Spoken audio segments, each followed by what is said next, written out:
CNG की, PNG की supply करती हैं ये, वो है एमजीएल और आईजीएल।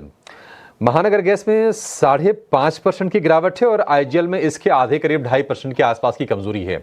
और ये कमजोरी की वजह यह है कि इनको जो गैस की सप्लाई होती है एपीएम गैस की, उसके आवंटन में भारी भरकम कटौती की गई है और उसके चलते हम ये प्रेशर देख रहे हैं।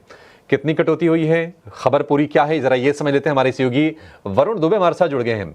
वरुण बताइए क्या है डिटेल्स। देखिए, जितनी भी सिटी गैस डिस्ट्रीब्यूशन कंपनी हैं, इनकी एपीएम गैस एलोकेशन में कटौती की गई है। MGL, IGL, Adani total gas, इनके जो गैस एलोकेशंस है उसमें 15 से 20% के आसपास की कटौती की गई है। और देखिए, पहले बार नहीं हुआ है, इसके पहले 2 बार हो चुका है। अक्टूबर और नवंबर में, जनवरी में एलोकेशन बढ़ाया गया था और अब फिर से काट दिया गया है। तो यानी कि पिछले 6-7 महीने में अगर आप देखेंगे तो चौथी बार ये चेंजेस हुए हैं। हालांकि मार्केट मान के चल रहा था कि होंगे ये चेंजेस, लेकिन लोग मान के चल रहे थे कि ज़्यादा से ज़्यादा 10% के आसपास काटे जाएंगे, लेकिन कटौती की गई है एलोकेशन में, वो थोड़ी ज़्यादा है।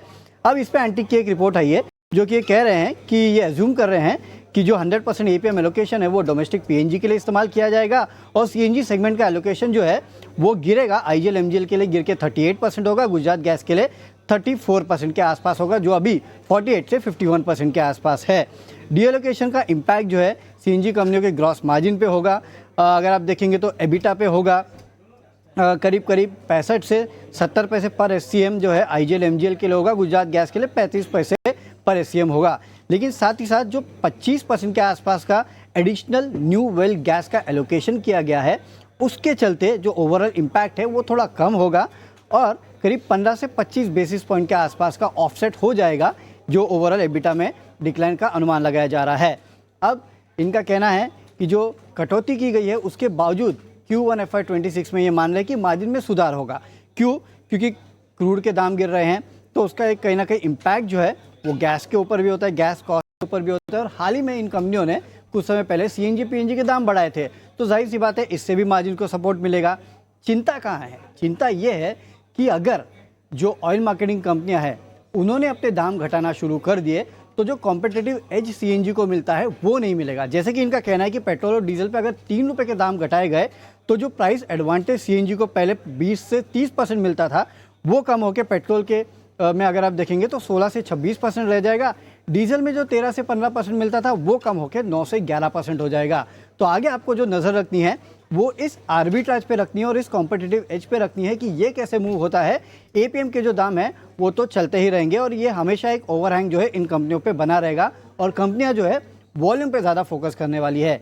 साथ ही साथ आप ओएनजीसी पे भी नज़र रखिएगा, क्योंकि जो न्यू वेल गैस पे शिफ्ट किया गया है उसका फ़ायदा ओएनजीसी को मिलेगा, क्योंकि ये गैस जो है वो ओएनजीसी सप्लाई करता है।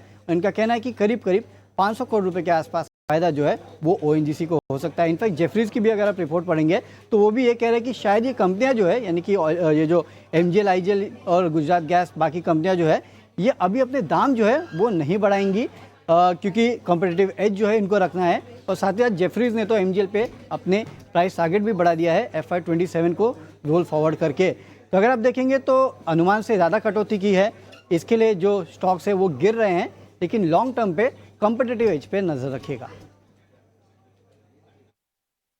ठीक है, थोड़ा कॉम्प्लेक्स है। अगर हम टोटलिटी में अगर इसको समझने की कोशिश करें तो थोड़ा कॉम्प्लेक्स है मैटर। ये एपीएम गैस की ये कटौती पहली बार नहीं हुई है, पहले भी जब हुई थी तो हमने काफ़ी तेज़ी से इन शेयरों को गिरते हुए देखा था। वरुण, बहुत शुक्रिया आपका।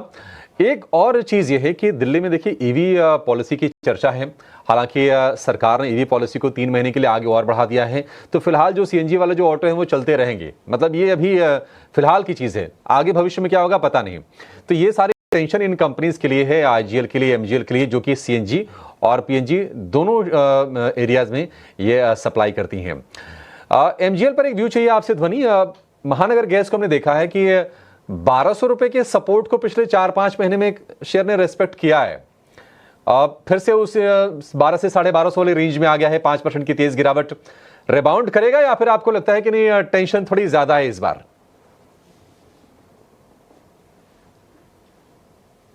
अभिषेक जी, यहाँ पे अगर हम खबरों के चलते हुए देख रहे हैं तो डेफिनेटली जो ओवरऑल खेमा है उसके अंदर प्रेशर यहाँ पे देखने को मिल रहा है। आईजीएल, गुजरात गैस दोनों का ही जो काउंटर है वो प्रेशर में है।